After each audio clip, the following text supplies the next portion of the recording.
You brought up something I think is worth noting, is that these color revolutions, what's most alarming about them is they're so subtle so as to almost be imperceptible unless you know what you're looking at. And this is the thing I think so many people are struggling with in understanding events today. They see a president unwilling to concede, fighting in the courts about this election because he's got the, he likes to fight, he's argumentative, he's got a high conflict personality. I don't see that. I see a crisis that was engineered beginning way back a year ago, supported by these violent actors in the street that kept everybody focused on that. Meanwhile, they're subverting our election process. That rolls into this now election crisis where the math just doesn't work. We have circumstantial evidence, we have big data science evidence, we have sworn affidavits, eyewitness evidence, and yet the story on TV is there's no fraud. We even have Joe Biden on camera talking about creating the biggest fraud program in American political history. That's Exhibit A.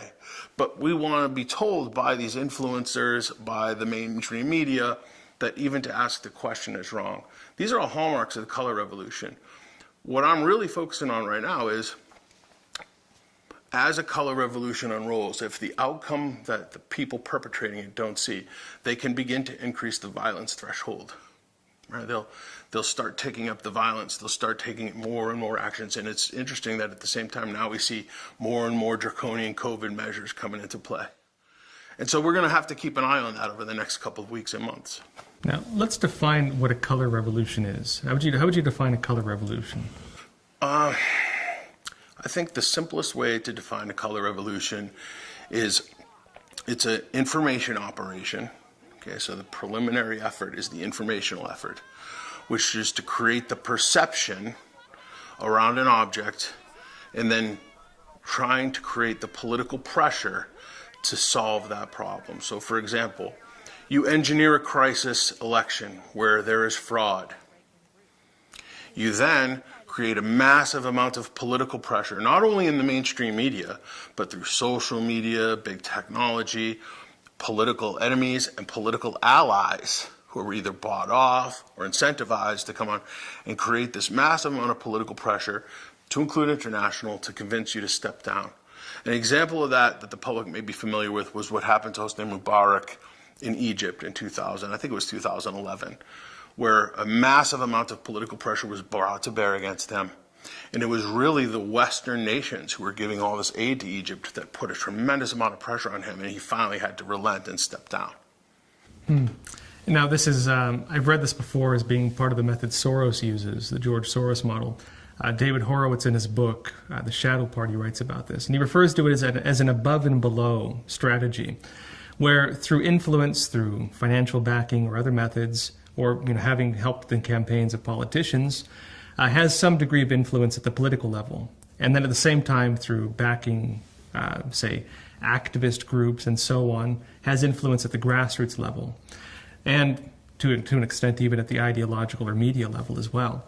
So, through this influence, they could, for example, have pogroms, these movements meant to create these outcomes. And they could, for example, have, manufactured demand for a change take place at the grassroots level, use that manufactured call for demand at the grassroots level, and use influence at the political level to demand a reaction to that.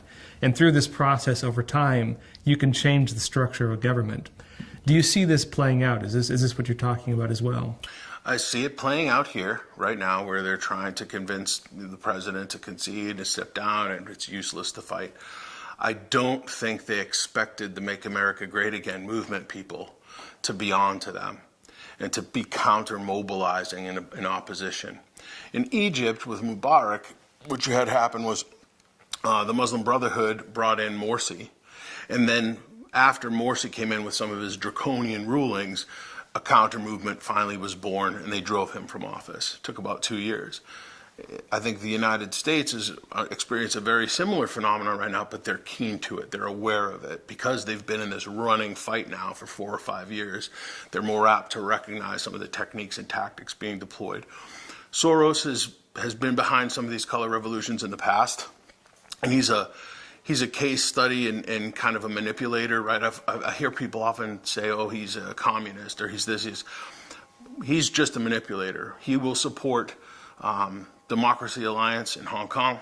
He will support the various Nazi groups in the Ukraine. He will support communist groups in the United States. So his motivator is not purely ideological. Now, you mentioned something interesting, which is the MAGA movement seems to be kind of turning the wave around. And this is interesting because when you're dealing with color revolutions and things that work on ideological warfare and political warfare, oftentimes the illusion is half the battle. But the illusion is meant to bring about actual grassroots change where people get behind it. And it seems to be, at least based on what we've been watching with these million MAGA protests and so on, that the grassroots movement responding to it is the opposite. It seems to be that the American people are rallying against this. And so it's having an opposite effect at the grassroots level. Now, observing this phenomenon we've been discussing, what do you think the trajectory of this is? How do you see this playing out based on what you're watching? Honestly, I'm very concerned by what I see going on. I think that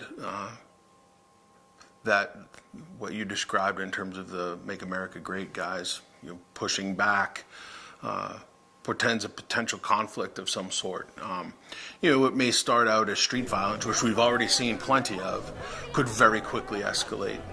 And I'm concerned about that. I'm not gonna sugarcoat it. I think that the seriousness of the situation, the domestic political situation, is the most important security issue the country's facing right now. And it is not getting the level of attention it deserves because it's being seen as street violence or low-level political violence, but it really isn't. I mean, these are, what were there, 74 million people voted for President Trump and 79 million voted for Biden, supposedly. I mean, we're talking, these are massive political movements, unprecedented in American history. So I think we need to spend a little bit more time understanding them, maybe informing people a little bit more clearly about the stakes at hand. I guess just last question on this. If we were to talk about what's at stake in this country right now, in terms of where we're at, in terms of these movements and the tactics being used that have been used in other countries before, what's at stake for the United States?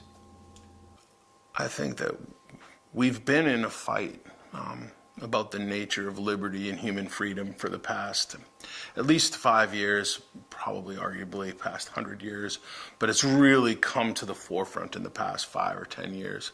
And nothing less than the future of human freedom on Earth is at stake. It's that big. People in Europe know this. People in Asia know this. The Chinese globalist socialist governance model is inverse to what we understand is the value of human life and liberty. Rich Higgins, thank you for being on Crossroads. Appreciate it. Thank you.